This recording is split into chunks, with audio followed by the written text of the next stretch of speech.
Život dnes neplynie ako v minulosti. Môžeme si ho predstaviť ako rýchlovlak. A my, a hlavne vy, naši študenti, máte dve možnosti. Na jednej strane môžete byť tí, ktorí ho chcú dobehnúť a naskočiť. Na druhej strane môžete byť tí, ktorí stojíte na nasledovnej zastávke, na nej čakáte a na príchod rýchlovlaku ste pripravení, vysoko vzdelaní a pripravení do tohto rýchlovlaku pohodlne nastúpiť. Strojcom vlastného šťastia a spokojnosti ste v konečnom dôsledku vždy len vy sami.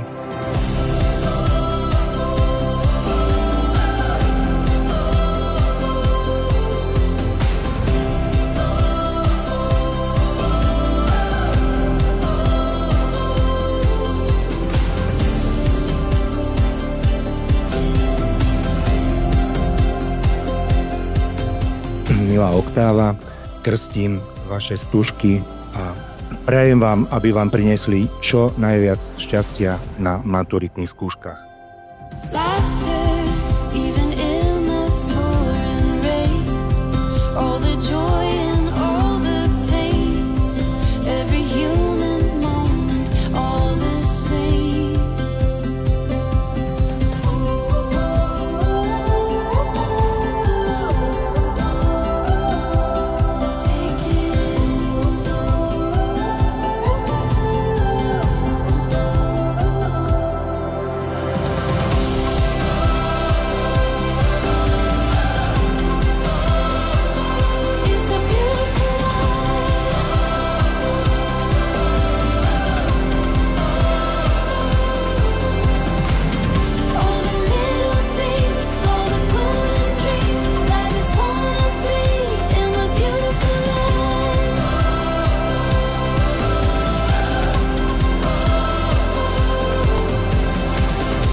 Do našej budúcnosti nám želám šťastie, zdravie, Božie požehnanie, rodinu, lásku, hlavne dobrú prácu, spokojný život, mnoho úspechov, správne rozhodnutia, krásne spomienky, mier, životnú rovnováhu, čistú myseľ, peniaze, veľa zábavy, veľa radosti.